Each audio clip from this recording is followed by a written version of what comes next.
Hello everyone.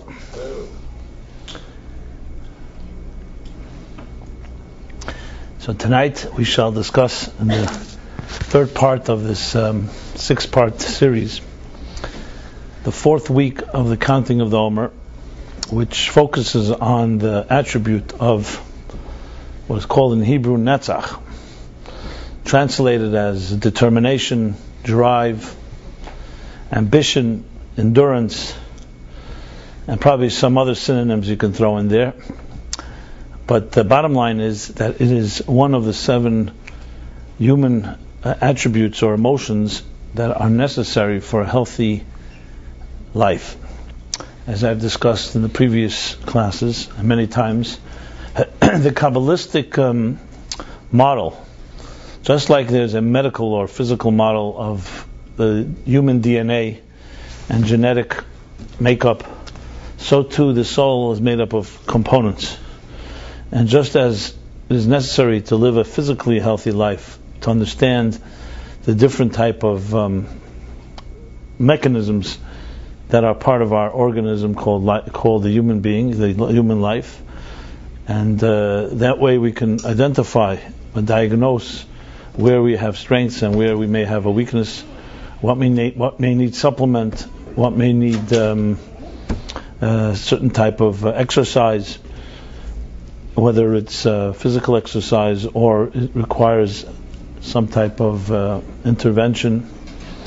So just like it is with physical hygiene, the same thing is spiritual hygiene.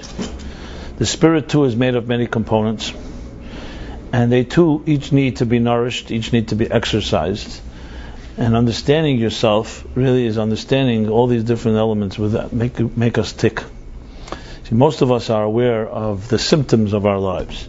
We're aware when we react to things, whether we react with anger, or with love, or with hate, or whatever it is that elicits a certain reaction. So we usually become aware of it once we're reacting. Hopefully. Some people are not even aware while they're reacting, but you could say most people consciously are aware of their conscious behavior. That's what consciousness means. But behavior, just like it is with anything, is only a symptom of what other underlying forces. So just as one sees, let's say, a volcano erupt, it's very clear that there are many forces at work, pressures at work, that took years to build up, and then finally there's an eruption. Same thing with an earthquake, and the same thing with any other type of storm, or any type of a disruptive situation that forces working for a period of time will build up and then cause some type of outburst. The same is true emotionally and psychologically, that most of our behavior we only see on the surface level. We don't see the forces that are shaping and causing it to be that way.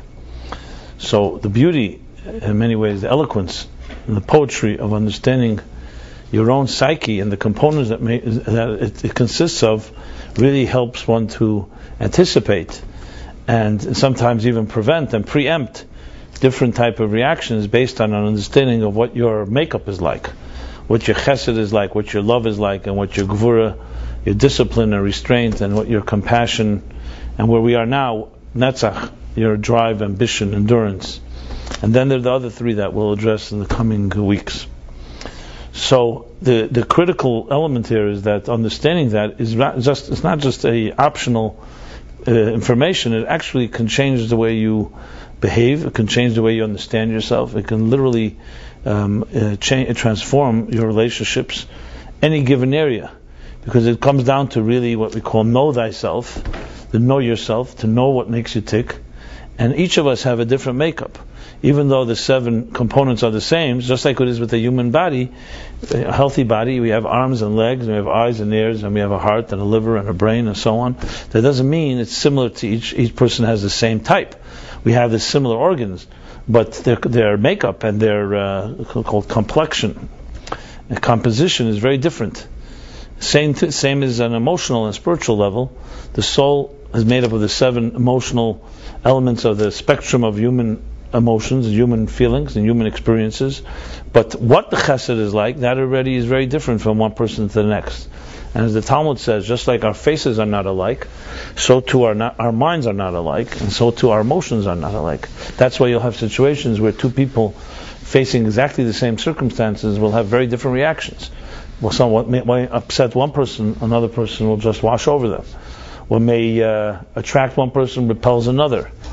So it's not just a matter of different tastes, it's also a matter of obviously different conditioning and upbringing and education, but there's also inherent elements, actually hereditary elements in our emotional makeup that really distinguish one from another. So if you ask yourself a question, you can go to a medical doctor and get a physical checkup and they'll give you a bill of health, clean bill of health or whatever, and give you a good status report from head to toe. Question is, what is your status report regarding your emotional health, your spiritual health? That is far more complicated and far less people have any handle on that, because it's not as tangible, it's not as easy to measure. But when you master this system of these seven building blocks, or 7 components of the spiritual DNA, the spiritual genome, you really can get a real picture of what you're like, a snapshot, like an X-ray or a CAT scan of your emotional makeup. So that's one of my dreams and goals, which I hope to do very soon, is actually create some type of spiritual health checkup or center online that will help people through asking questions or exercises actually come to get away a certain type of picture. Obviously, you can only do that much in technology. It's always best to have something to be done in person, just like you can't really get a medical checkup online. But you can definitely get some elements that can help a person get a sense of oneself. And I think it would be a tremendous asset, literally in every component in life. How you look at yourself, how you look at others. And if you can identify, instead of just saying, listen, I feel inadequate, or I feel insecure, or I feel fearful, or I have other inhibitions, which is very general statements, it's platitudes, to actually identify what is the area that is really strong or weak in each of us. And you'd be surprised at the answer. Sometimes the thing you think you're strong in, you may not be so strong. It depends you may be strong in one aspect of it, but not in another. So understanding these 7 different features, these 7 attributes, and especially how they interact with each other, because that's where it gets really relevant, is that's not just love, discipline, compassion, but they each conclude 7 times 7, the 49. That's when you really can identify and see, okay, your love may be good, but then there's other components in love that may be lacking. So we'll address today, and this class is Netzach. So literal translation of the word Netzach is Nitzachon, comes from the word like victory. Victory. But what is really victory? Victory, obviously, we're talking about victory, winning, or vanquishing an enemy, or it's a little deeper than that. It means the midah, the emotion or the attribute of wanting to overcome an obstacle. We have that type of element. Human nature is such that when you want something and an obstacle is placed in your path, so if all things are working right and you're healthy, you should be driven to overcome that obstacle. Most people will not shrink away in fear. If we do, there's a question: what happened to your netzach? So all of us, as a given birthright, by birth, just like we have love inherently inside of us, and regardless of what will happen to your love or how you'll learn, like I spoke about love, obviously our role models, for good or for bad, are our parents and our educators and society and what we've seen around us. But that still doesn't in any way, that only changes how you love. But just as we're born with arms and legs and eyes and ears and a heart and a mind and all the rest of it, we're also born with these 7 attributes. So if you're able to look at it from the second you were born, think of it as pristine, pure attribute. Just like your lungs were pure, and just like your eyes were perfect, just like every other part of you. And again, I'm speaking about, of course, a healthy child. That God should bless everyone with healthy children only. So just like so you look at a child, everything is like fresh and new. The lungs will work perfectly.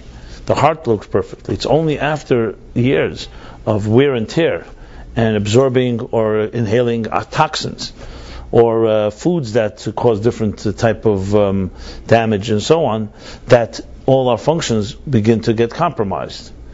But from birth, there's a certain purity, a clean slate. Same as with our emotions. The emotions of a newborn child are clean slate. They potentially have all the power in the world to function in the most healthy fashion, to have healthy relationships and healthy love, and not over excessive fears or insecurities or inhibitions, and all the other things that haunt us. So whatever you see, like as when you look now in the mirror, and I mean the metaphorical mirror, and look at yourself, what you see today is not you in your quintessential form.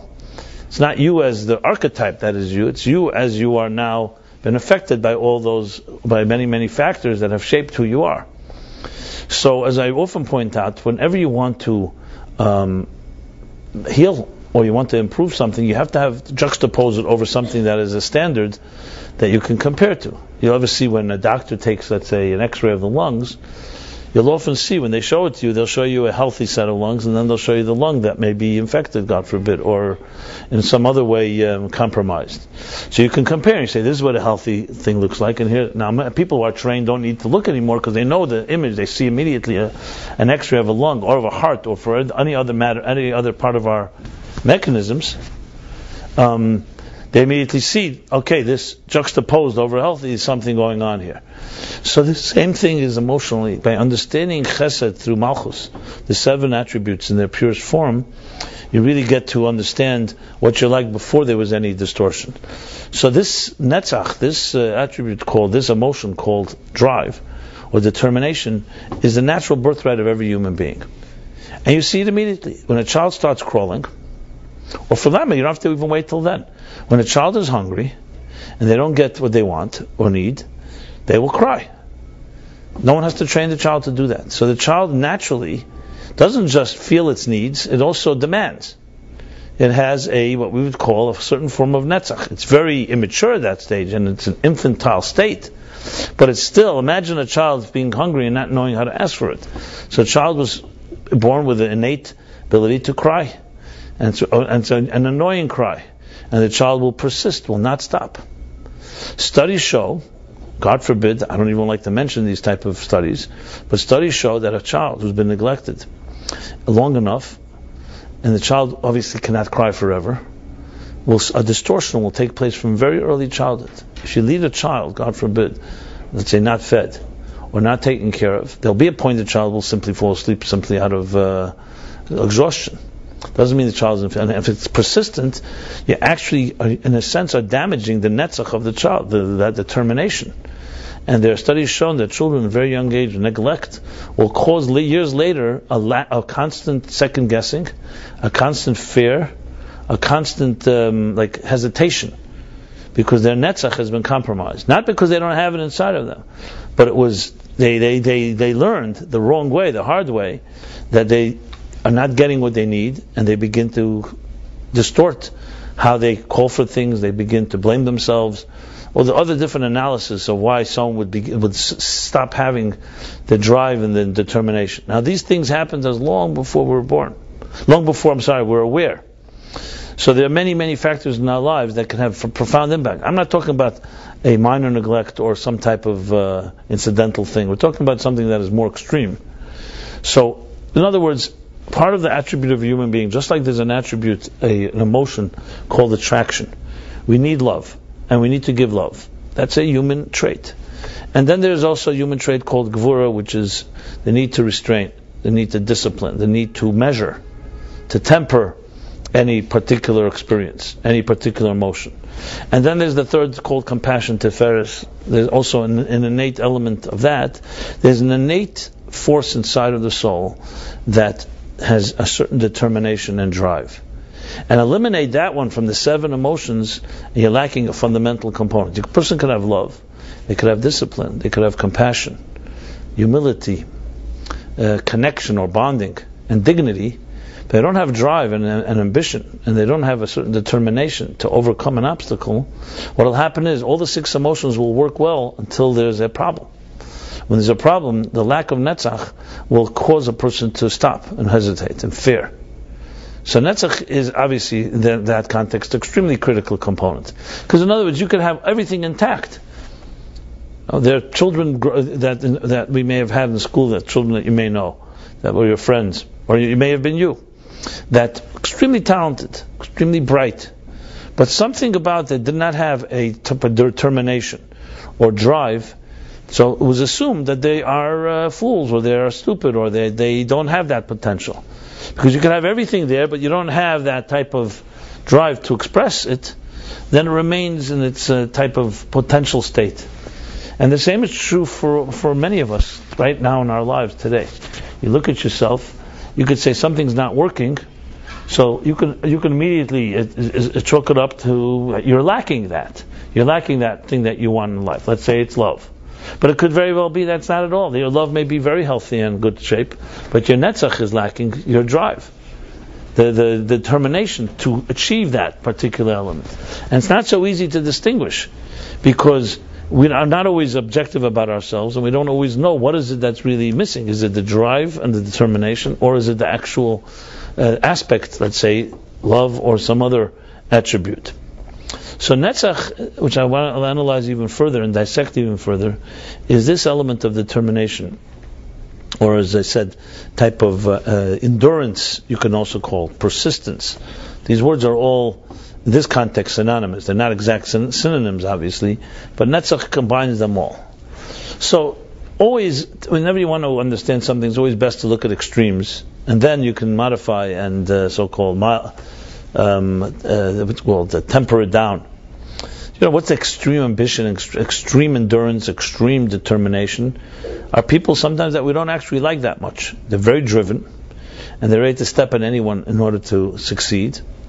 They have this powerful element of netzach, very competitive fighters. And they fight. And it doesn't state, they could also be unethical. They can be ruthless, unscrupulous, and so on. Obviously, there's healthy netzach and there's unhealthy netzach, but an extreme of netzach is something like that. People who have that type of ruthless drive, and almost nothing can stop them in their path. So on one hand, there's something admirable about it, which is that ability to just go forge ahead and never take no for an answer. Obviously, when it's not measured and tempered, it can be an extremely destructive force too, because they can step on everyone and consume anything in their path just to get what they want. Especially if you challenge them, it brings out the worst part of them, because they need to win. And there are people who need to win or want to win, and at the expense of everything. When we know that sometimes winning is also losing. You can win the battle and lose the war. You can win just to win for your own whatever need it is, but not really get what you need in your life. So there's always the question: do you want to win, or do you want to be right, or do you want to be happy?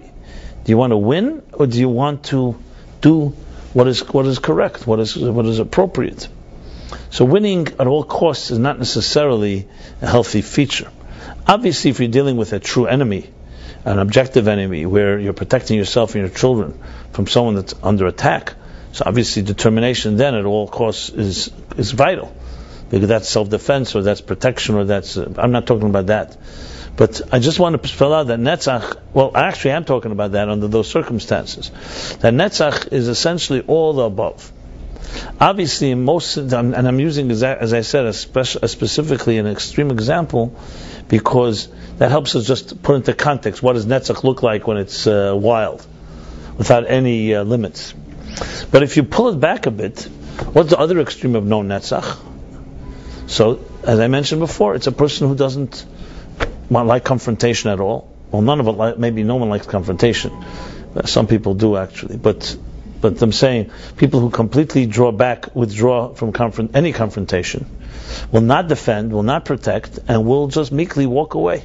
Even if they have strong values, and even if they have strong beliefs, but they just don't know how to deal with the challenge. And you have that as well. You find what they call troubleshooters. Troubleshooters are good to bring in when you need when there's trouble. They're sometimes not good in a regular day, because they're good for emergencies. But each of us in our lives are going to have challenges. And how will we deal with the challenge? How do we deal with something that should be challenged? I'm not talking about a person as the first personality I described that just is always looking for a fight. Is looking for a fight even if there isn't. Here I'm discussing not someone who's looking for a fight. I'm talking about something that comes your way and deserves that you call that person on it. It deserves a challenge. How do you deal with it? And it's not always a comfortable question to ask, because many of us are not, we cover our tracks and we're not willing to acknowledge that, we should have not accepted that. We shouldn't have swallowed that. We should not have accepted that particular insult or whatever it may be. And this is where Netzach comes in the healthy level. Like I said, the other extreme would be a meekness and a fear and a lack of courage. A lack of courage, maybe a lack of confidence, an insecurity. As I said, the list goes on, but there's hundreds of reasons that cause a person to not deal with any type of challenging situation.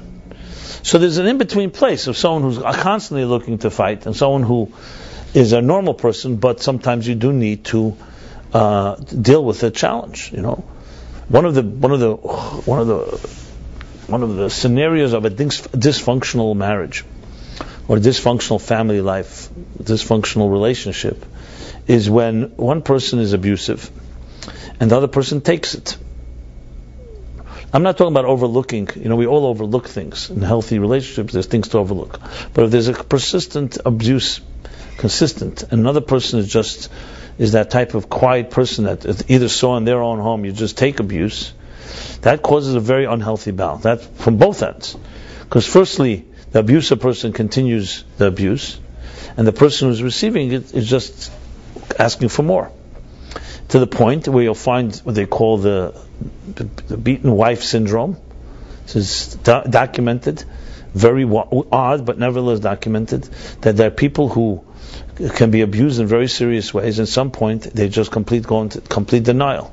They blame themselves. They say it's my fault. If I wouldn't this and that, they're always covering what they call codependence, or you call enablers, or all kinds of psychological terms for these things. But bottom line, it comes down to a type of almost symbiotic dysfunctionality where everybody's feeding off each other. The abuser is playing that role. The abusee, the recipient of it, is playing her or his role. And it can go either way, man or woman. This isn't exclusive to genders. But what you find there is exactly that, a lack of netzach. Now that not necessarily be where it began the problem. The problem could begin with an abuser. But often, two dysfunctional people that are of this nature often find each other, because this person is used and willing to accept abuse, and this person is always willing to dispense abuse. Often it goes back to childhood, it goes back to all kinds of other factors, which again is not the point to now analyze, but the point is that we have netzach is a critical tool and a critical technique and feature in our personalities that is necessary in every given situation. Now we'll discuss next class, what the counterbalance to netzach is. How do you stop an ambition or determination going too far? When do you have to fight? When should you yield? So obviously it's more complicated than just that. But nevertheless, this week we're focusing on is the importance of determination and drive, and not necessarily yielding.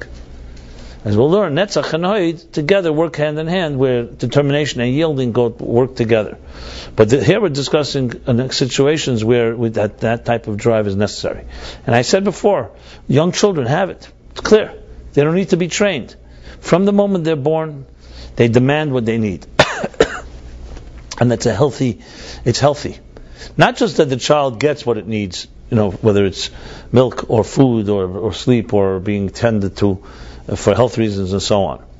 But the child also learns to build confidence that when I ask and I call out for something, I will get. Not a sense of entitlement, but a sense of determination. And when there's something that isn't working, the child will demand it, will be determined to go for it. And then when you see the child develop and begin to crawl and explore, you'll see also children will learn, one of the first things that children learn is to overcome an obstacle.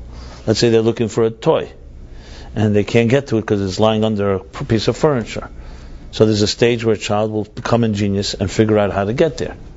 All this extremely healthy elements, especially in early development, because besides that the child is, as you see, is able to solve a problem, but it's also the child is learning to be confident in its ability to overcome obstacles. And I'm talking about very small obstacles now. We're talking about, little things.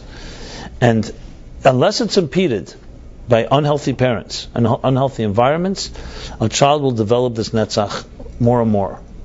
And then when time comes and the child begins to play with other friends and other things, the child will have a certain sense of, here's a challenge, let's deal with it. Obviously, it'll take years to really learn the disciplines of knowing, as I said before.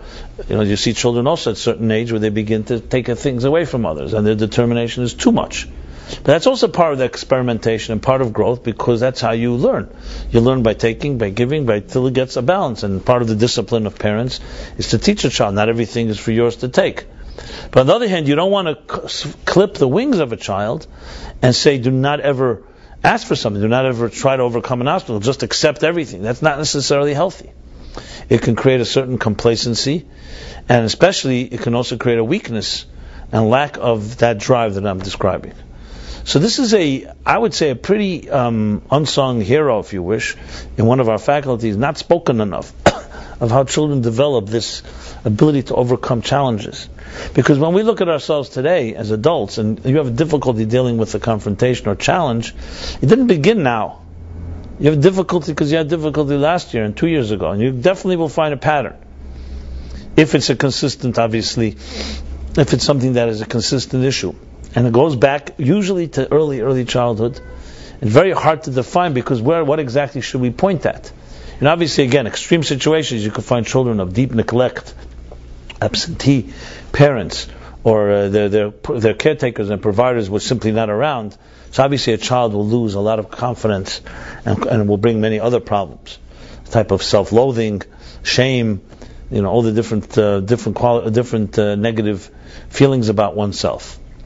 So it's hard to quantify. But on a positive end, it simply means that when you allow the tree to grow and to expand. You think of like a tree growing, and somebody decides to put a box around the tree, or to literally put a cement wall near the branches. What's going to happen? So a tree actually has innate ability to just work around it. So the branch will grow in a different way, just like roots. You block the roots, they will find their path to water. They will keep looking. So you see in nature an inherent drive to find what it needs, and if there's an obstacle, it'll work its way around it. But what's really happening if you make too many obstacles? Obviously, you put a tree inside of a cement box, it has no choice. I mean, a tree's branches can be strong enough and can break through, but if it's strong enough resistance, you destroy the tree, basically. You destroy its ability to spread its wings, to expand. And the same thing is in every life organism. Part of life organism is breathing, is expanding, is spreading its wings, it's experimenting, it's letting something fly, and letting it overcome whatever challenges. Now, it's actually healthy. You see, in a good schooling, a good education system, you'll see when you quiz a child, or you give them a test, or some other way of challenging them, that often is an excellent tool to help children develop skills. Because if you take a smart child especially, or any child, and you just let them easily, without any challenge, get through, you don't bring out the best in someone. So to use the expression in the Talmud, Zayis, which means an olive does not produce oil until you press it. Pressure, deadlines. You see this across the board, whether it's in athletics, whether it's in scholarship, whether it's in business drive. You always need these impediments that bring out the best of us to overcome a challenge, which is where Netzach really shines, and why it becomes so valuable. So besides what I've said till now, which is the nature of Netzach, which is that drive and determination to overcome challenge, I'm discussing now another point, which is the power that it has to reveal inside of you potential was unrealized. And if you don't have the pressure, you're never going to get there. Because let's say a person who's not challenged, so they'll give you whatever they have. They have no need to dig deeper. Challenge brings out the deepest strengths inside of a person. An analogy given for it, the simple analogy is, think of a dam. You build a dam in a mighty river. The Roosevelt Dam. Other dams that were built. And you see what it does. A big dam is like a wall. It stops the flow of water. But what happens in turn? The water begins to build up so much pressure that at some point it could shatter and break through the dam. And not only will it not be hold up the dam, the dam will become part of the pressure, the forward thrust of the rushing water. So what that pressure that's built up is only possible due to resistance. And it's actually a fundamental principle in engineering, and actually in the generation of all energy, even alternative energies, is the concept of resistance and forward thrust. How airplanes are developed, how other technologies are developed, are very much part of this whole idea of resistance. Resistance elicits deepest types of energies. You want to shoot a bow and arrow, so the farther back you pull, the further the arrow will fly. So it's always that type of resistance. The deeper the resistance, the more power is built up. And this is also true in our own personal lives. You'll see when someone's under pressure, the best will come out of them, or the worst. But the best can come out of them, because what happens is this pressure builds up, this resistance builds up a pressure inside of us. It starts building energy, a drive that becomes far stronger to overcome the obstacle. So if something is threatening a healthy person, threatening your love, threatening anything in your life, there's that part of you that begins to build the need to find solutions. And you'll see people find solutions they never would have thought of had they not been under that type of pressure. Now obviously everything has to be with measure, and I'm not suggesting too much pressure is healthy. We also have to have a measure we call the balance between anxiety and resolution, tension and resolution. So if there's too much tension, it could also cause problems. But if there's too much resolution and there's no tension, you will not ever have any movement. Every movement, anything that has forward thrust, always has an element of tension and resistance. And those are forces that are extremely healthy in our lives. So Netzach is the force, the determination, the drive that overcomes a challenge, whatever that challenge may be. And especially when you're dealing with relationships, which are never just steady and static. They're always going up and down. And there are challenges, and sometimes serious challenges. The element of Netzach, the element of determination and drive, is a critical component that will define how much they'll fight. Maybe the classic story of a Netzach is Moshe Rabbeinu, Moses, who was actually sometimes attributes to this attribute to Moses, Netzach. So we know that everyone knows the story, Yom Kippur story. I talk about it very often. How after the Jews built the golden calf, Moses marches back up on the mountain, even though the Jews were responsible, to beg forgiveness from God. And God refuses to forgive them. And the more he refuses, the more the Netzach in Moses builds, to the point that he challenges God in the strongest fashion. And in Yom Kippur he finally prevails, and God says, I've forgiven them as you've requested. Which is why Yom Kippur is the holiest day of the year. What component gave Moses the ability to do this? It was Netzach. It was a drive, a determination. He was absolutely convinced that this is the right thing, and he would never take no for an answer. This comes from a deep, deep conviction within, a deep, deep confidence, and obviously in this case he knew that this was true. He wasn't being obstinate about something that was wrong. Remember, it was not about him, so he wasn't subjective here, and he prevailed. And as a result, what he revealed, both in psychologically terms, that you can prevail over the most difficult situation, lives on till this day as a legacy to us, that nothing is impossible.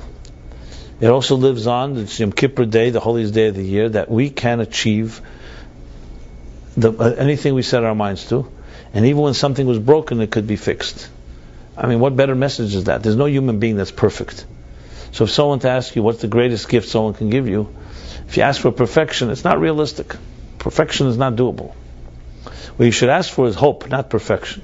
The ability and the confidence to know that even if something doesn't work, you can always repair it. Then you know that no matter what happens, you have a solution. So most of us, maybe immaturely or childishly, would like to say, give me everything. What we want to have is, like King Solomon, the wisdom, the ability, the strength to overcome any challenge. That's far more realistic, that for every challenge you also have the strength to know to deal with it. Then you're dealing with something that is truly empowering. So all this is the concept, the message of Netzach, of determination. But let's take this a little further. So I identified the attributes, the emotion, the element of Netzach and drive and determination. The question, of course, is, and the importance of it. The question, of course, is now how do we look at ourselves today? And let's say we're lacking this, and what could one do about it? So, as always, have the cure of any issue is awareness. Knowing the issue, knowing and having a diagnosis of your own netzach is the first step in the process. And do we have an Omer book here, by any chance? I got it. Huh? I got the bring. Okay. So, understanding, in other words, how our netzach, what status it's in, and a diagnosis, as I said, is a critical component. So here's a few questions. I want to see the whole week. That's what I wanted to do. So this is not. It's only going to be where we are now. No, you can see the first of them. Have it on the app. Yeah, I know. No, he's telling me that. It's on the app, it's true, but it's fine. It's fine. I'll have to resort to some memory. I did write it after all.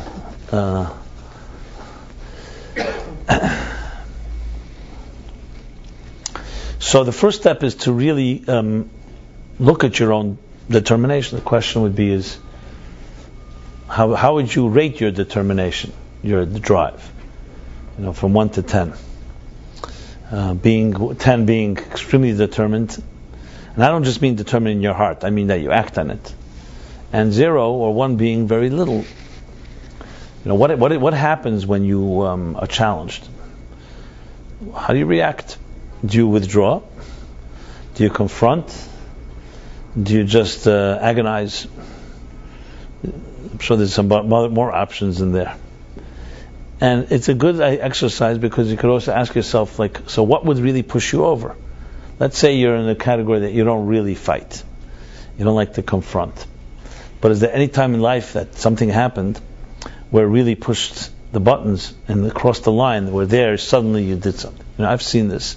I've seen very mild-mannered people that in general situations you'd never expect that they would react in any strong way. But then certain things threaten them. Sometimes it could be a child, the threat of a child, something threatened their child.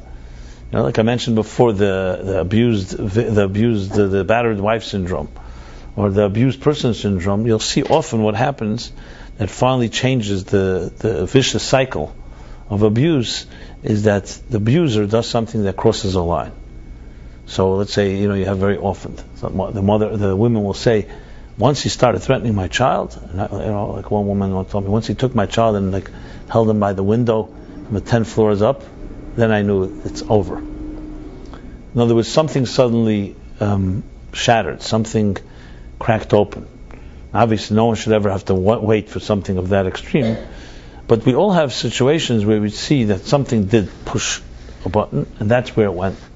And it's interesting, and this should be obvious actually, that many of us who suppress our feelings of anger or resentment or being hurt, when we finally something does push you over, you often see an unbelievable amount of rage, far more than anyone else has, because what's happening is all those years of swallowing it, all the years of just absorbing it become these knots inside of you that at some point when it explodes, it really explodes in a completely disproportionate way.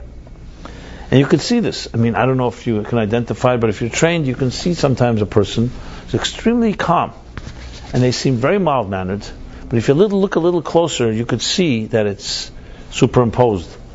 And it's like years of them training themselves or being forced to swallow everything. I think of one individual that I remember came to see me having difficulty in relationships, not being able to find relationships. And he happened to have this, it was obvious to me immediately. And with a few questions, a little exploration, it was very clear. From a young childhood, he basically grew up in a very dysfunctional home, infantilized. And everything I said before about children not being allowed to explore happened to him. And he'd been so beat up that he developed this goody-goody attitude. He's just a good boy. Became this good boy that is so good that you think it's almost like perfection itself. But when you see something too good, there's something wrong. And I remember noticing it because he used to tell me thank you like maybe 30 times in a minute. Maybe that's an exaggeration. But when someone tells you thank you too many times, you may sound very courteous, cordial, but sometimes it's too much. then they stop losing meaning. And I remember this very vividly, and I remember that the Talmud says. So I told him, I said, the Talmud says, I wanted to hear his reaction, that ha'emer halal b'chol yom is ki'ilu mecharef u'megadiv. Someone who says praise every day, Hallel. Hallel is a prayer we say during holidays. We say it special days of the year. So the Talmud says an interesting statement. Someone that says Hallel every day, so you think that's beautiful. Someone wants to praise God every day for their blessings.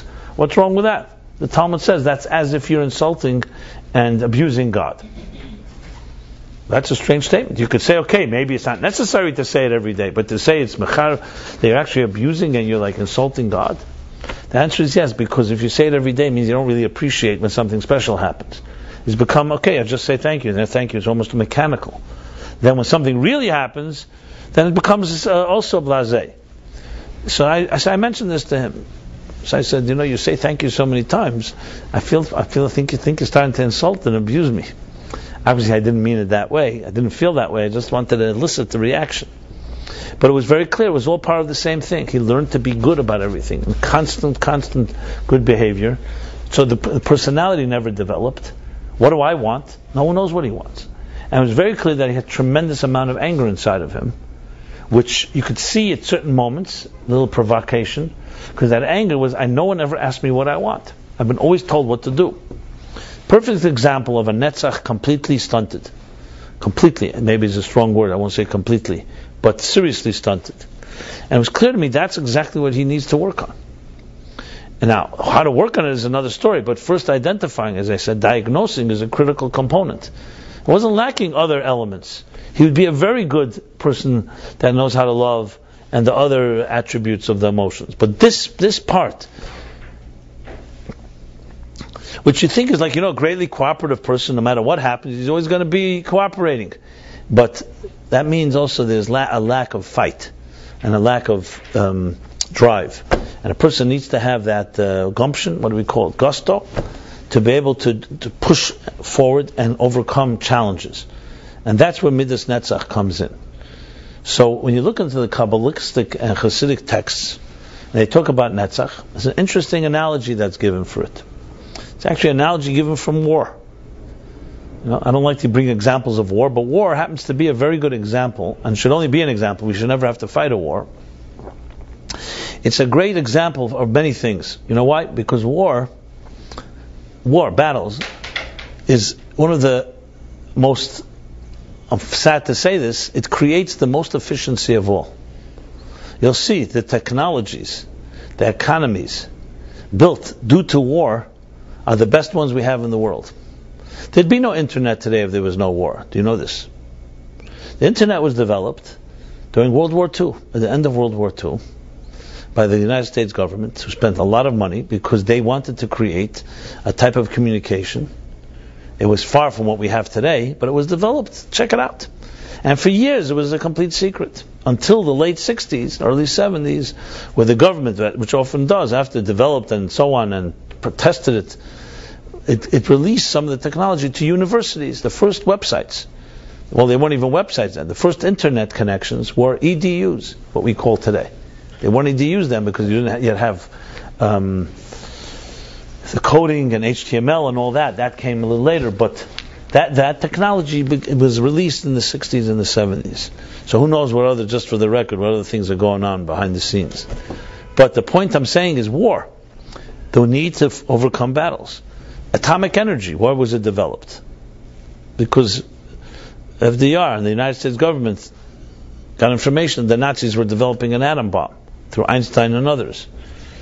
Now, you could say, well, is that a destructive force? No, but atomic energy also revealed all kinds of technologies that we have today that we would never have had.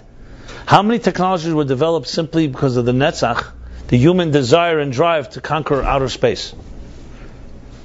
What kind of technology? The ability to have to build spaceships, the calculations, the technologies, how would human beings survive there, the different garments, the shoes they wore. These are all today part of popular culture that would never have been developed had there not been those challenges. You go through history, you'll find that what they call war is the father of all invention, right? The father of all creation, because it's a necessity.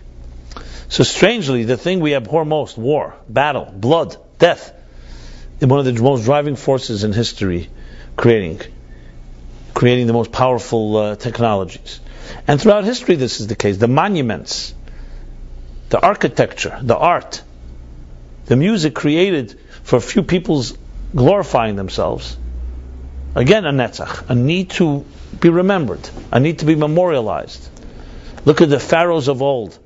They're building the pyramids, these magnificent pieces of architecture, all because they wanted to live forever.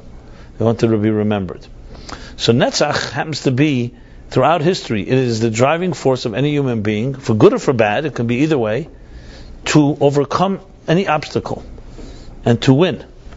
You see the great warriors of history, and again for good or for bad, who had genius on one side, but they also could be very big ruthlessness. As we'll discuss next week, so they had the drive of netzach, but they were lacking hoid, the humility to temper and not become a ruthless and unscrupulous in their drive for victory. You read about Napoleon. A big part of it, what he wanted was just victory. It wasn't even conquering something any longer. Victory itself became a taste, netzach. And you hear it throughout history, and as I said, in Kabbalistic and mystical teachings, there's a thing called Zela Umazeh Asa Lakim. I don't know if you ever heard that expression. It's a verse in Koheles, in Ecclesiastes. It means Zelu Mazeh Asa Lakim, that God created parallel universes. Zelu Mazeh, everything that's in the world of light, there's an equal amount in the world of darkness. So for every voice inside of you that is a positive voice, you have a negative voice. What we call it sometimes the Yetzer Tov, the Yetzer Hara, or the animal soul and the divine soul, Nefesh Elokis, Nefesh Habamis. And they each have 10 faculties. So what's called in Kabbalistic terms is called the Esser spheres, the 10 spheres of Kedusha, of holiness. And you have 10 spheres, Esser spheres of Klippa, the husks, 10 spheres, 10 energies of negative energy.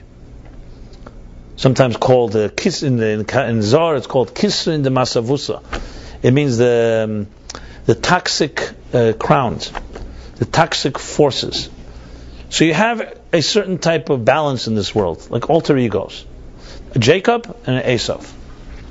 And they're very similar. However, one is in this world and one is in that world. So, when you talk about netzach and drive, like with all the other emotions, you could have it completely in very healthy and holy ways. I mentioned Moses, others who went and overcame a challenge. Mordechai would not bow to Haman. It was very strong of him. It was a netzach expression. There it was appropriate. And then you have netzach on the other extreme, people who became tyrants, also with great drive and ambition, but they did it in a way that was unhealthy, hurting others, and for unholy causes. So netzach can go in two directions, just like chesed can, just like gvura and teferes, everything can go in two directions. In the Omer book, I focus primarily on the positive and how to develop it. It deserves its own book. What happens when these 7 emotions are used in a horrible way? They all go askew and they become distorted forces. So, what one of the analogies given, going back to the analogy of war, is what happens when a king, or a leader, or a emperor, or anyone goes to war. You suddenly see something that happens that doesn't happen any other time.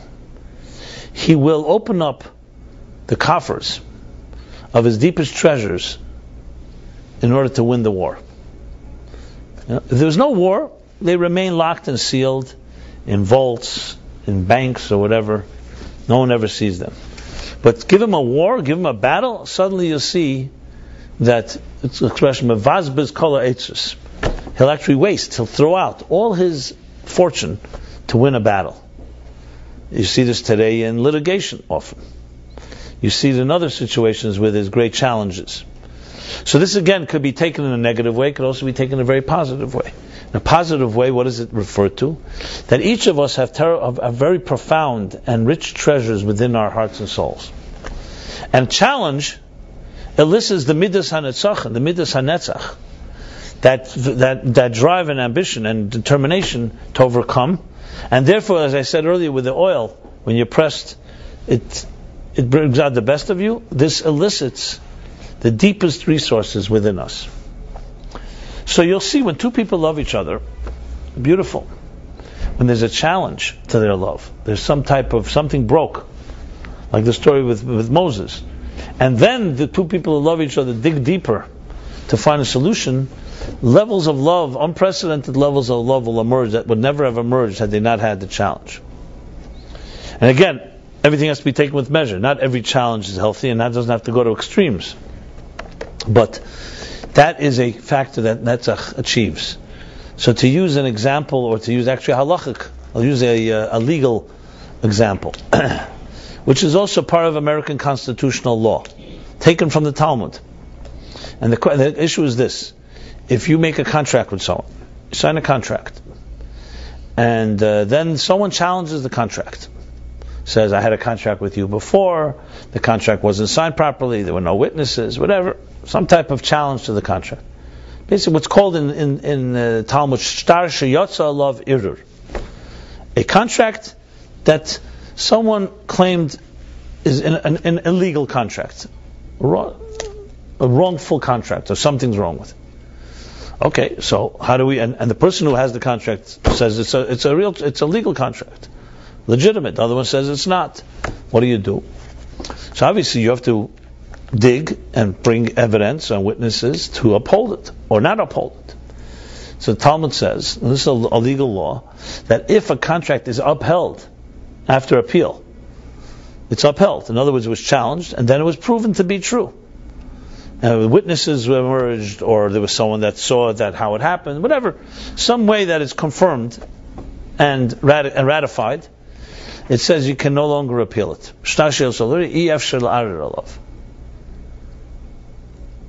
It has what's called a kiyum, a certain permanence. You cannot appeal it again. Now we have in our court of laws, we have ideas of appeal, second appeal, third appeal, but there comes a point, in the davar sof, as they say, there's no end. So there has to be a point, the Supreme Court, where you can no longer appeal. This is it. And once the Supreme Court rules, it gives whoever wins a certain permanence, that this can never ever be challenged again. Nowhere. I mean, you could bring another case that's similar, but then precedent, etc. But the idea is here that a negative brought a positive, that a weakness, that a challenge brought out a strength that could never have been brought out beforehand. Or to use an example, let's say of a rope that rips. So it's weak. But what do you do when you want to reinforce a rope that rips? You'll make sure to put so many reinforcements it'll be stronger than it was before, so it should never be able to rip again.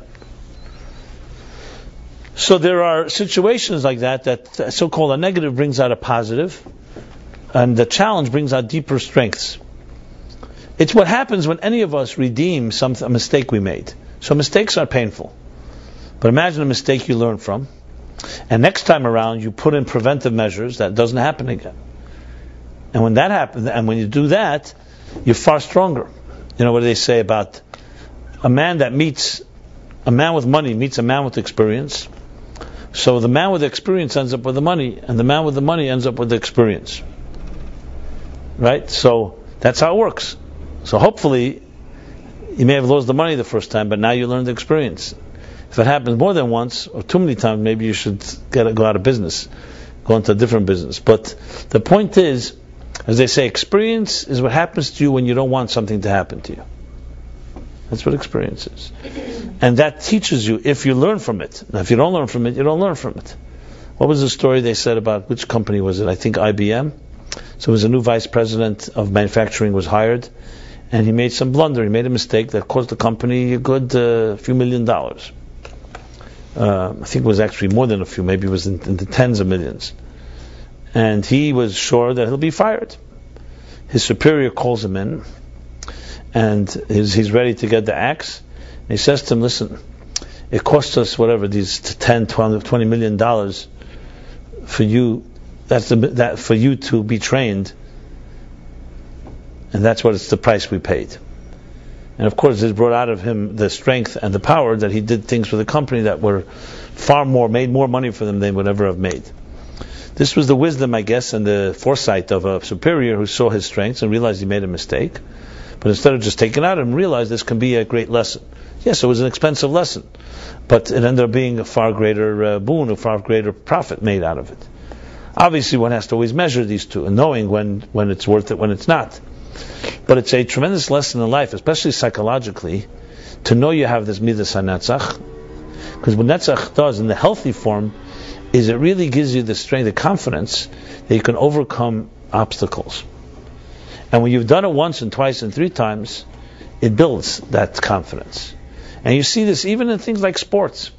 You always hear about the people in the World Series or in the Super Bowl or the playoffs and so on, experience. You always talk about experience. There's experienced people on the team. You always wonder, experience, what is that? So, but this guy's got talent. This one has experience. What do I need the experience? I want the talent. Obviously, talent plus experience is better than talent minus experience. But experience is seemingly overrated, or seemingly so. It's not overrated. Because experience is not just that you did it before. Experience is also you overcame the challenge and you knew you can do it. So besides that you learned the technique, there's a certain confidence that's built up because you've gone through the difficulties. I think I mentioned this. I remember the first time I actually had to write, for years, as I've many times shared, I used to work for the Lubavitch Rebbe writing the talks. Shabbos and Yom Tov, we had to memorize hours and hours of these lectures and talks. And then remember, when I began writing, so in 1979 was the first time I had to actually write a whole fabring and a whole talk of hours on paper, and I had to do it from memory. I mean, we had notes that we all had summed up what we remembered after Shabbos, but I remember vividly, it was Hanukkah, 1979, end of 1979. Before most of you were ever born even, right? Before the wars, before many wars. Before the war, is how we used to say it. Which war? Not sure. What's the war before 1970, after 1979? Oh, we were many, huh? Vietnam was over then. So was the Korean War. Yeah, there were always wars. So I remember sitting Saturday night, and I'm sitting at a typewriter, and I'm working. I can't. Those days was a typewriter, no word processor. So you know what typewriters were like? When you typed a page and you didn't like it, what you did was you pulled it out of the typewriter. And if you're really frustrated, you pulled it out quickly and it ripped, and then you had to pull it out from the rollers. And then you crumpled up in a ball and threw it into the garbage can. So anyway, these balls were being thrown into the garbage can. It was like mounting a garbage can full of these first page drafts that weren't going anywhere. And it was already 3 or 4 in the morning. And I was getting increasingly frustrated, and frankly, I really thought that's not for me. I took upon myself something I can't do. It was like unbelievable. I felt really horrible. And I remember my father didn't sleep much. He was in the house. He woke up, or he suddenly sees me sitting there agonizing at the typewriter. And at this point, the typewriter was empty. I said, you know what? I'm not typing another page until I get it right. There's enough of these crumpled up pages. And I remember she just told me calmly, he's a writer, a journalist, he was a writer, so he said to me, look, I told him I don't think I could do it. It's just not happening. So being a veteran writer, he said to me, it's always going to be that way. Throughout your life, when you write, it's always going to be that when you sit down, you don't think you can do it. And it's difficult, especially the beginning. You start writing, it's not going, and so on. He says, but what happens is that in 30 years from now, you look back and you'll say, you still know it's difficult, but you'll know you can do it. And it's going to take a few times till you get that confidence. And I can say it absolutely right. Till today, it's more than 30 years. What's 1979? We're talking about 34 years ago, right? Is that correct? Yeah, wow. 34 years ago, I could say, without question, it's exactly true. Writing is always difficult. It doesn't come, even though for people who don't write, they think it comes easy. They just see something written, they think it's just knocked out.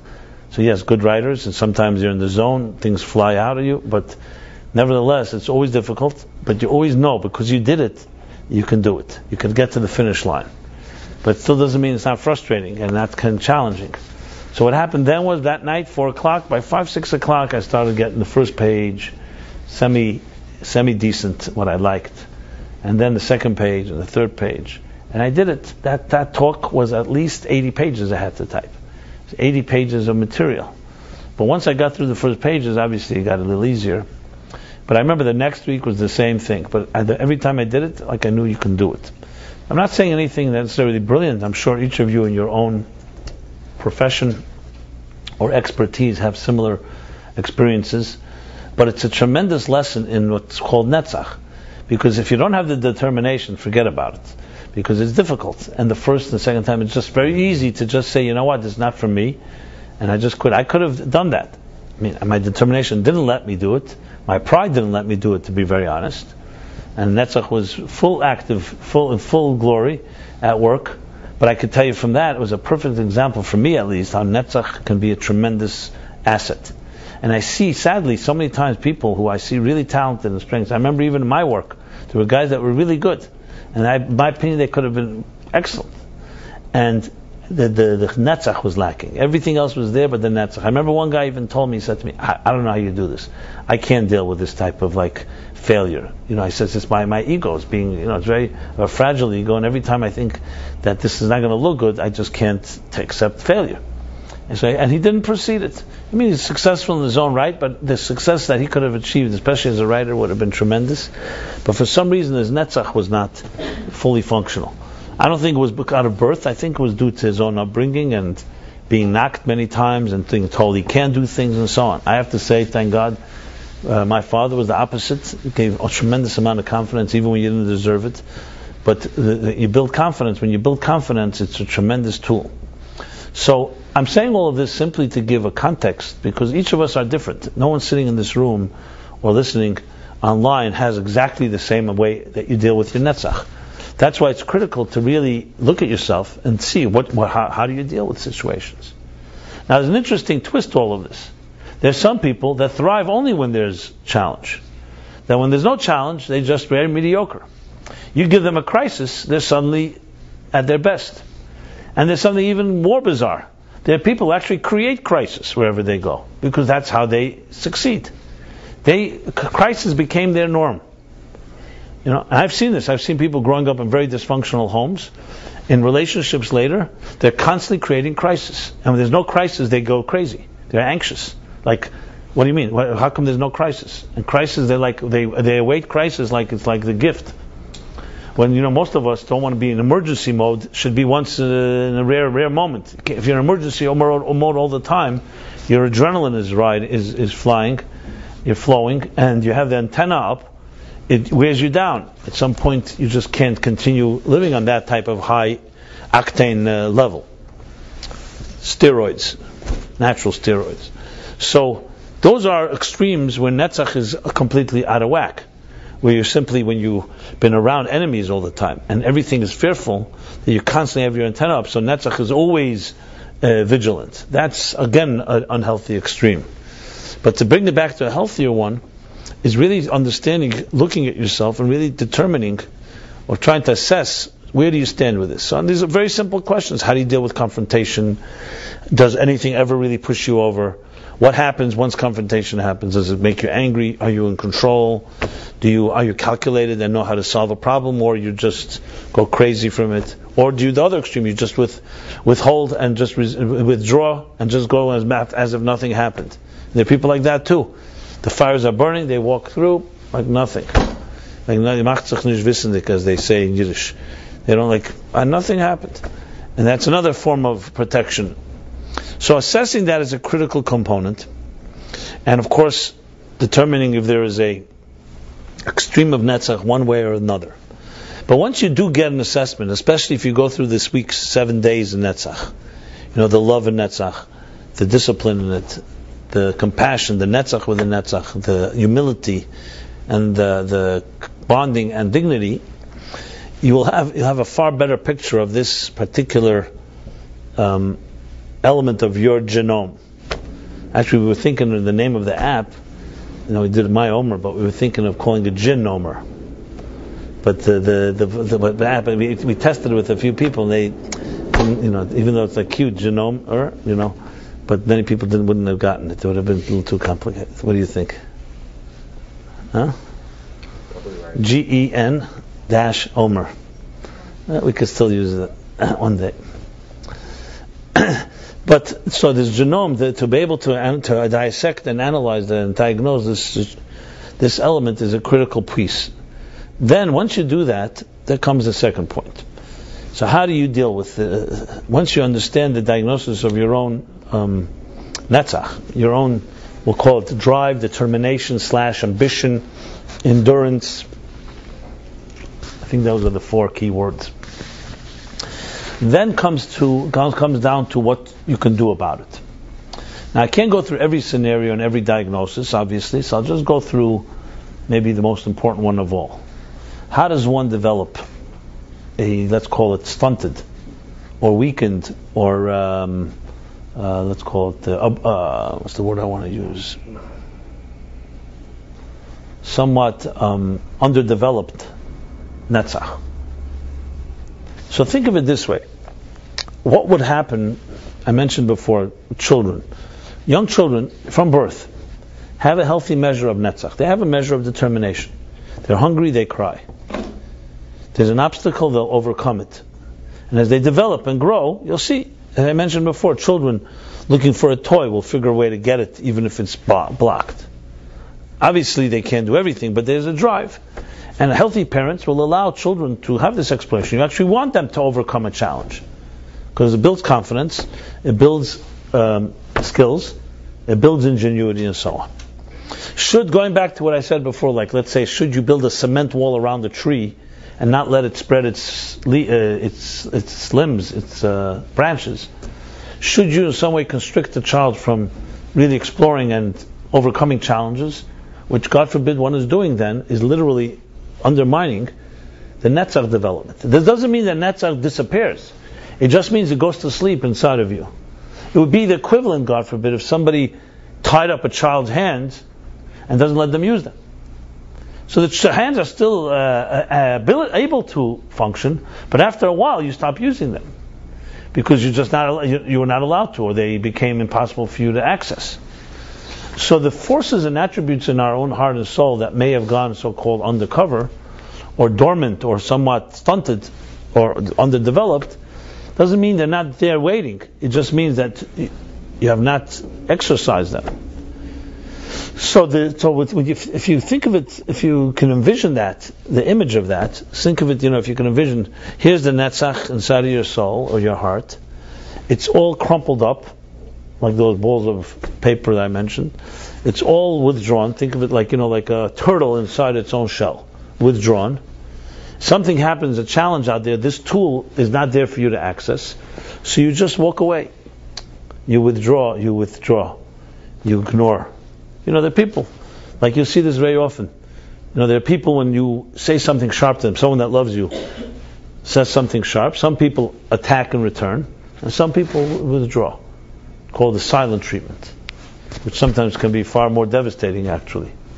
There's passive, there's passive-aggressive, there's aggressive-passive, and there's aggressive-aggressive. Won't go through all the Shtayim, Shein, Arba, the whole 4 dimensions here. But passive-aggressive means that the aggression is through being passive. That's how one is aggressive. Like a silence that's louder than words. So each of us, again, reacts differently to different situations. But what happens to the netzach that is not allowed to express itself is it goes back into its shell and it sits there.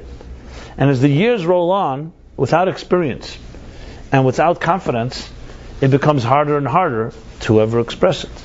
But if you envision that, then you understand immediately what needs to be done. You need to begin exercising this tool. It would be like a muscle that went into atrophy, a muscle that hasn't been used. So, of course, you don't just suddenly force the muscle to work. It can be damaging. What you do is, you essentially begin to slowly massage it, slowly warm it up, prepare it, prime it, to be able to begin to be used. It's like, let's say you keep your eyes, your eyes are closed in a dark room for a long time. And you go out to the light, there's a moment, you have to acclimate yourself until you're able to open your eyes and really see light. Same thing as in this case. One needs to slowly train it. So the suggestion is very simple. You have to find small baby steps where your determination and drive are tested, that are not very risky, not very difficult, but they're small steps, but consistent steps that help a person overcome a challenge. Good teachers, good educators, good parents do this with their children. It's like you see this often even in sports. Like someone's jumping over the bar or something like that. So then they hire the bar. And higher and higher. And every challenge as you go gives you a little bigger challenge. The same thing is psychologically and emotionally. that when you are given a challenge and you see you can overcome it. One of the things they do in camp, when we're kids in camp, these different things called color war. I don't know, I think it's universal, pretty universal in this country. Or other type of so-called teams. The competitiveness. In truth, I always thought about it many times. I remember as a kid, I was on one hand I liked it, on one hand I really didn't like it. Because here you go, you suddenly become an enemy with your friends. This one's on this team, you're on that team. It always reminded me of musical chairs. The game musical chairs? You play a song and there's 8 chairs and there's 9 people. And they're supposed to sit down, so someone's going to be left out. So whoever grabs the chair first when the music stops. Then it goes down to 6 chairs and 5 chairs. I always found it quite cruel, actually. Frankly, I used to always win not always win, but I was always pretty good. But there was always these kids that just were so clumsy, they could never find a chair. And I felt bad, like demonstrating openly that someone's not good at it. What do you have to do it that way? But on the other hand, and this of course needs wisdom how to do it in a way that's never humiliating or demoralizing. But there's another hand, a competition that is healthy. There's a thing called kinas sofrim tarba chochma, which means healthy envy. Actually, tarba chochma increases in wisdom. When you have 2 people and they're competing, each will actually make the other one stronger and better. You see this again in sports and in other situations where excellence brings out excellence from the other side. And when there's mediocrity or weakness on one side, the great one, will not play as good, will not be as good. So it's always a matter of measure. But a healthy approach is, the key thing here with all these games or all these different exercises, is we're trying to train children in school or in camp and so on, with methods that they see a challenge, they see a competition, and it causes more ingenuity and ideas of how to overcome this challenge, of overcome the obstacle. You're really doing is training netzach. That's what you're really doing. So it's actually a very healthy approach, both for ourselves and also for our children, to actually think of ways, especially from young age, if you're a parent of children that are that age, or if it's ourselves, to think of ways of how you can do it in a way that's not overwhelming, that's not going to cause a breakdown, obviously, and definitely not demoralization, but actually steps that are challenging. A while ago, I remember a young student, young relatively, a guy in his late 1920, came to speak to me, and he was studying, and he wanted me to give him become his mentor, and give him actually tests to test him. So, I said to him, okay, because he felt if he had benchmarks, if he had milestones, if he had goals, it'd be far easier for him to reach somewhere. So I did that. I suggested a few things for him to do, and after he came back, it was like pulling his feet. After a while, the guy just disappeared. And I asked him. I said, not that I wasn't insulted. It was for him. It was a favor. I did him a favor. So he said to me, he can't feel it. He doesn't feel comfortable doing this or that. So I said, so why'd you ask me in the first place? He says he knows he needs it, but he's not able to do it. I really couldn't help him, to be honest, because you can't challenge someone who doesn't want to challenge themselves. But he asked for it, but then withdrew. And I realized that things are far more complicated, because many of us may even realize we need it, but then when it comes to it, all our defense mechanisms comes into play, and we don't act on it. So it's a critical component to also know what you really have in you. Just to force something and then say you failed, that's not the goal. So the key is to find actual things where you can exercise your determination and your drive in small scenarios, in little details. An example would be, which is pretty non-threatening, anything when you're dealing with children, or dealing with, I don't want to compare, but dealing with special needs people, volunteering. So there's always going to be obstacles. Why? Because you're dealing with someone, let's say, handicapped or in some other way challenged, and you have to find ways to help them grow. It's a very non-threatening situation, because here's a situation, you could be helping someone, and you'd be surprised that when you find ways to help in that way, and I say children as well, because children also have their own needs as they grow, these things tend to suddenly develop in you skills that you wouldn't think you had. You're able to help solve a problem. So, to throw yourself and do that in the biggest scale level, if you haven't really done it, it's going to be difficult. But to find small examples like one I just said is a critical component. And the key thing is not to succumb to the trap of modern age, which is that you press a button, you get a magic pill. There's no such thing. When it comes to human development and character development, especially in the areas of love and relationships and emotional growth, there's no magic pills, period. There are no crystal balls. There's no buttons to press. It comes down to something none of us like to hear: painstaking work. Simply, Acharei Mot-Kedoshim, which means you work hard and you find the reward. The interesting thing is sometimes you don't have to work as hard as you think, but you have to begin with that attitude that you're going to invest. And then sometimes God or other factors come into play and it comes easier than you would have imagined. But to go with an attitude that I want a quick fix and give it to me now rarely works. I don't know if it works at all in areas of emotional growth or emotional relationships. As I pointed out many times, we live in a very modern technological age where we've been deceived to think that everything can be gotten immediately, anytime, anyhow, anyway. If you have the money, nothing can stop you. But you press a button, you can get any type of fruit in any season, whether it's in season or out of season. We don't even know what seasons are anymore.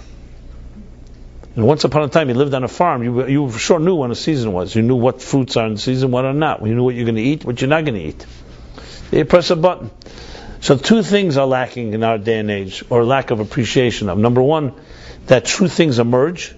And number two, that things take a process. There's a process. Just like a child needs 9 months to develop in the womb, and a seed needs the years it needs to develop until it turns into a sapling, sprouts, grows into a big tree.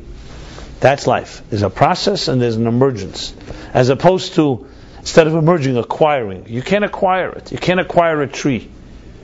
You have to plant it.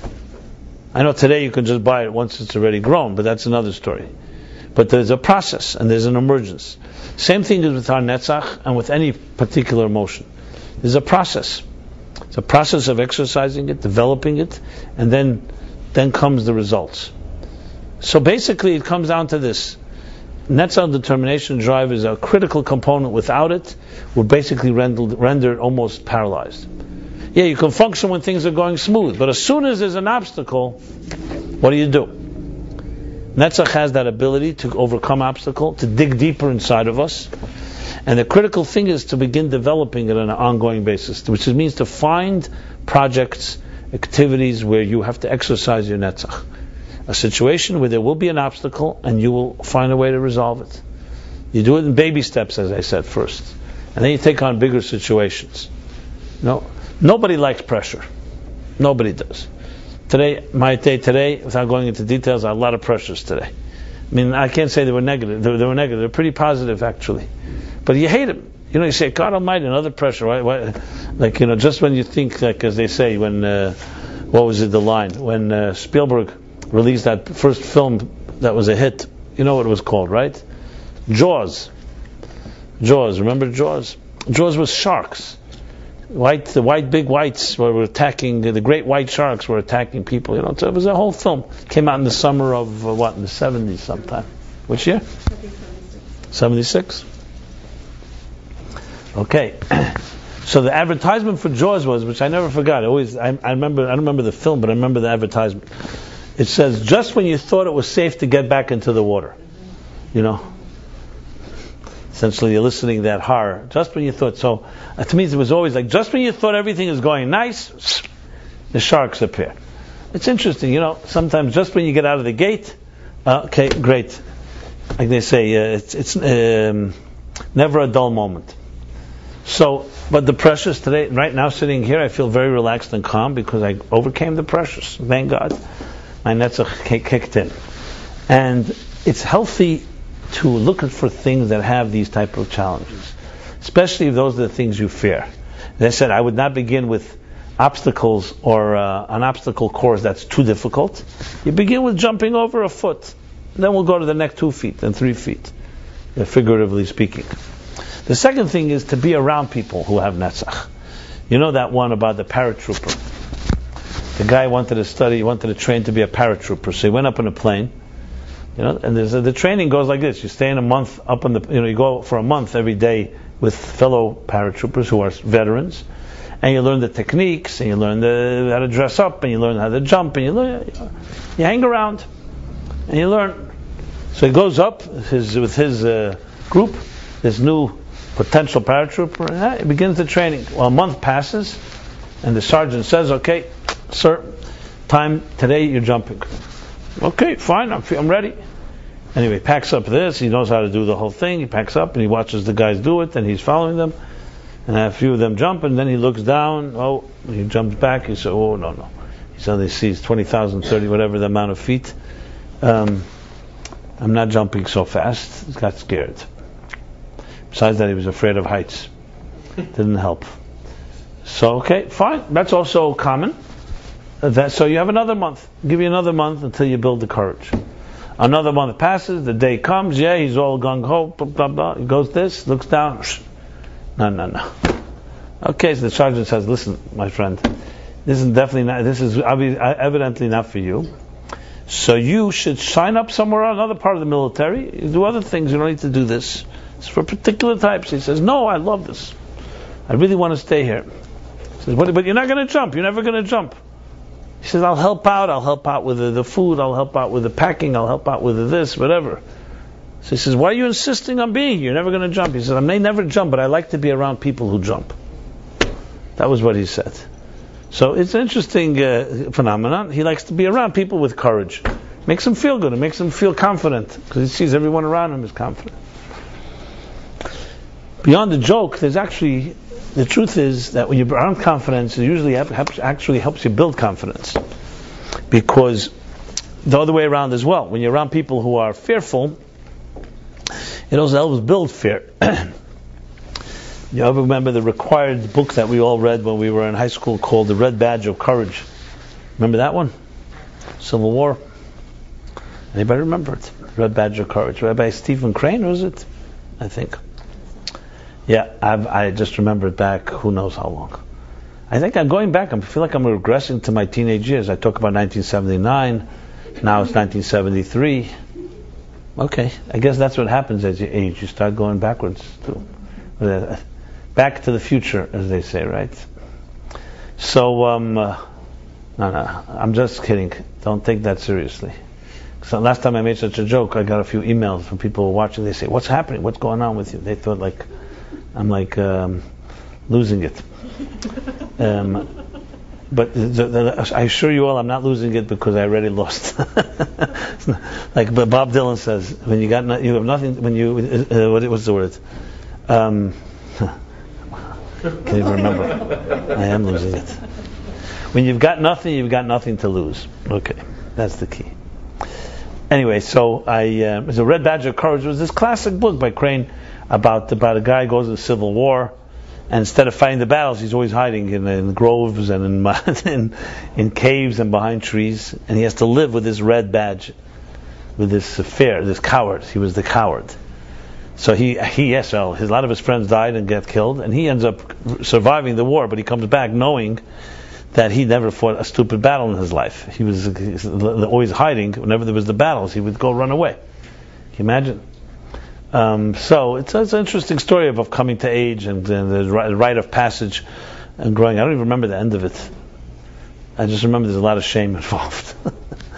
But the point being that courage is a big part of as well, and conviction is a big part of this Netzach determination, and that leads me to point number 3. So I said point number 1 is to exercise step by step. Point number 2 is to be around people who have it. And point number 3 is I think a step even beneath Netzach, before Netzach, and that is the question that many people have, and I ask this very often to young people in America, United States. It's a country, prosperity, comfort. We have not had a war on this soil since the Civil War. So there's blessings, great blessings in this country. Europe has had wars. One war, World War I, World War II. So there's an element when there's comforts. There's also what grows up. It also tends to lead to complacency. It's a question I often ask young people, and I ask myself as well. Like, what is there anything you're ready to die for? And I don't mean physically die. I mean, be ready. Something so important to you that it's not optional. And the best answer you get when you ask that is, this football games, my team, or video games. Nobody even thinks in those terms because we have not had to fight a war to crystallize what we believe in.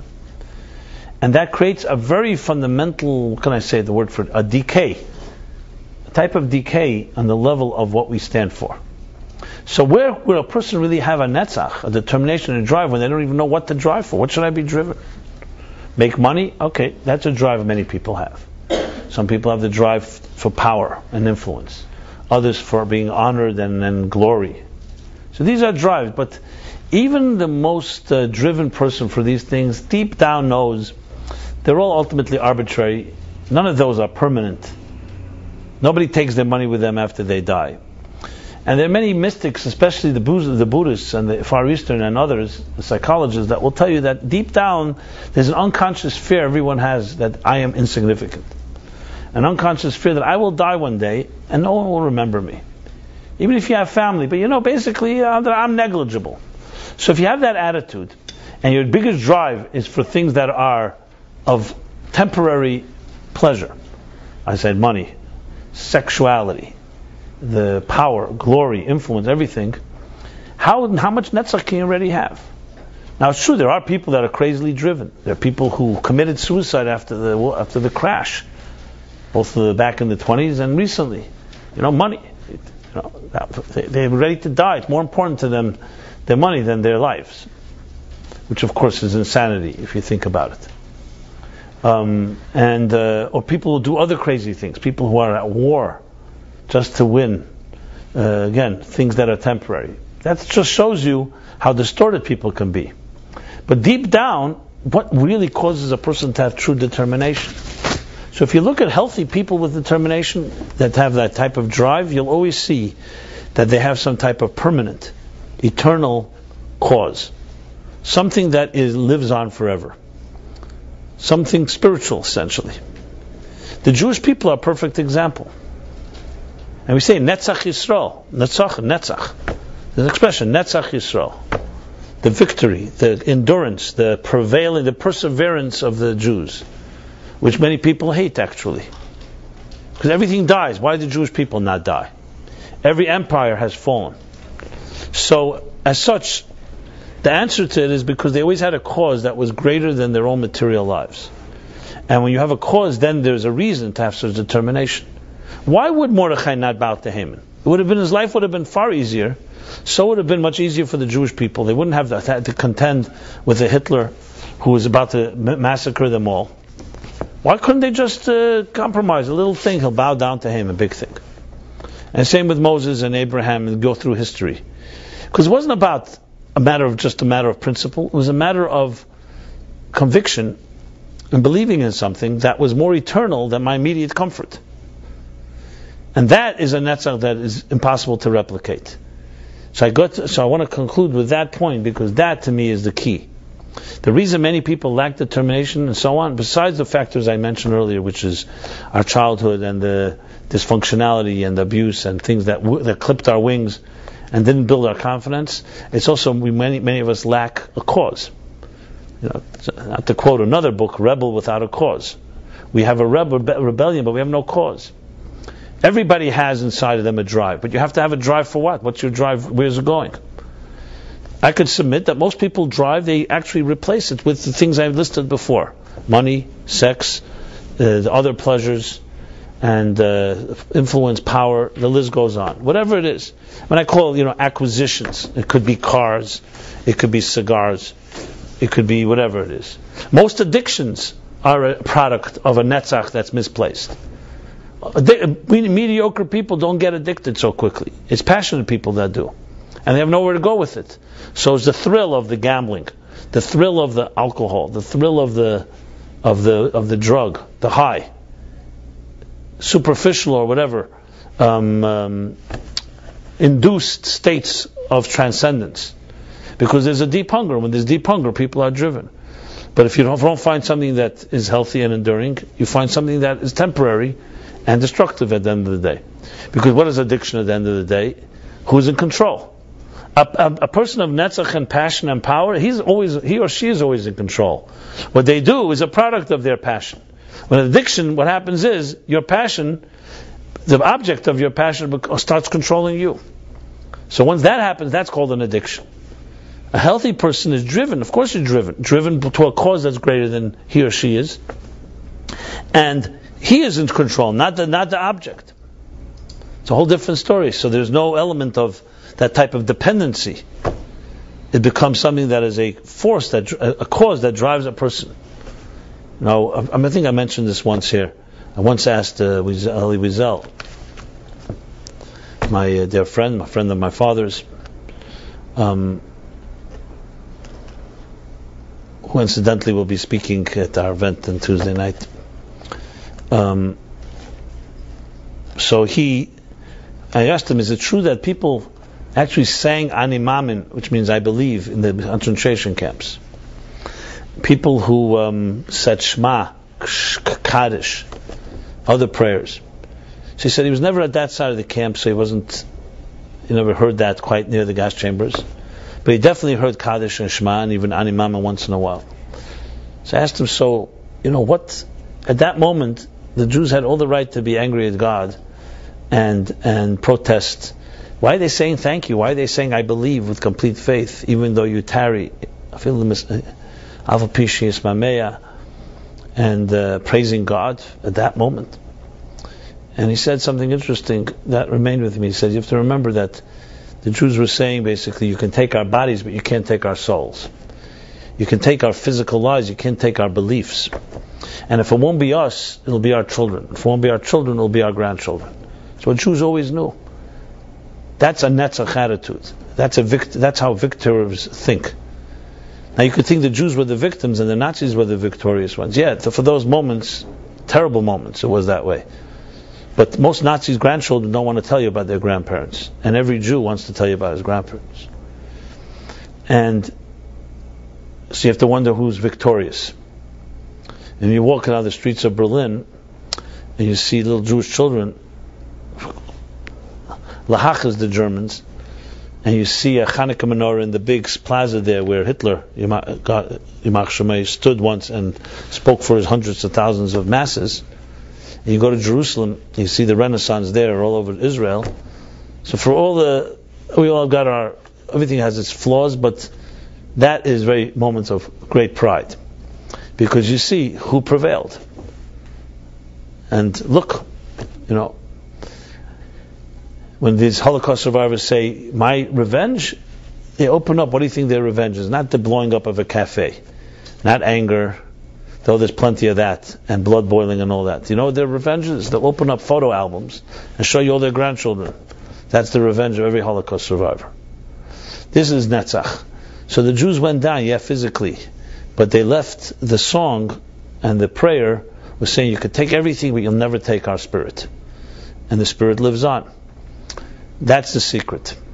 The reason it's so hard to master is because most people get seduced by the moment, and it's very difficult to hold on to such vision. You need to have unbelievable superhuman powers, because money and all the other things I listed before are absolutely what's the word for it? Absolutely seductive and powerful. They completely control. Look at a person who's consumed with a passion of a momentary desire that won't last more than 5 minutes. That's how it is. This material world has that hold. The Arizal would put it that Tzimtzum Arishan is alive and kicking and controls so much. But it's not airtight. There's a ray of hope, a ray of light, kav, that enters, and we hold on to that. V'hisha amdalanu, we say Passover by the Seder. The Afal Pi, that in every generation there's those that wanted to destroy you. V'hi is an abstract term, means she, and she withstood everything. What's the she? V'hi. So some say it's the Amunah, faith. Some say it's the promise that God made, the Haftacha. But clearly some power that was more than just the moment, and that's why we've prevailed.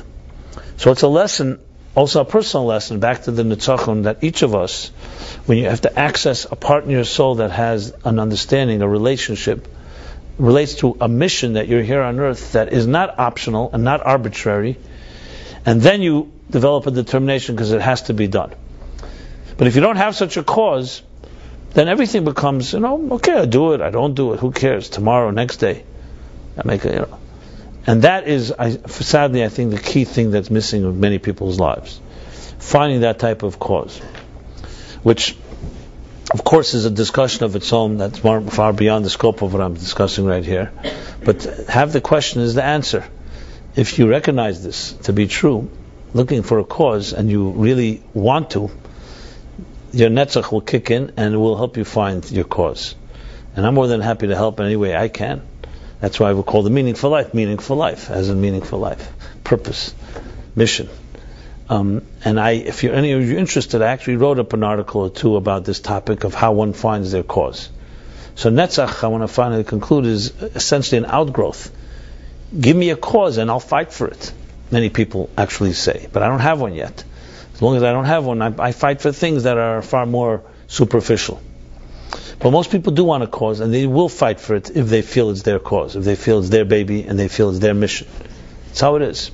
So that is also behooves us to find that cause. So, in the spirit of this Netzach week, may we all access and learn to access that Netzach inside your soul, that what we call that engine, the fire in the belly, to be able to fight for things in a good way, and overcome resistance, determined to overcome challenges.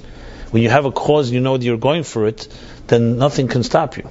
So then you have a reason to overcome a challenge. If you don't have it, as soon as there's a difficulty, you'll say, hey, it's not worth it. But if it's absolutely necessary, you'll do whatever it takes. So I bless and wish you upon all of you that you find that cause, and you've put all the energy to conquer, to overcome any obstacle, and brings out the best strengths within you, and to really shine in the greatest possible way that each of you can shine. So until next week, thank you. We'll talk next week. Philip will not be giving his class. And we will continue next Wednesday. And I want to bid everybody, as I said, a very good Netzach Dika week. If any of you are interested in the event we're doing Tuesday night, please come over to me and I'll share with you more details. You could also check it out online if you like at gjcf.net/gala. It's in honor of my father's 8th yard site, and it's also connected to the 40th anniversary of the Algemeiner, which is another hat that I wear. And with that said, it's great speaking to all of you. And yes, we do have this Omer app, free Omer app. It's called My Omer. By now, I think it's working pretty well on the Androids and other iOSs. If there's any quirks, you let us know. And until next week of Haid, everyone have a great week. Thank you.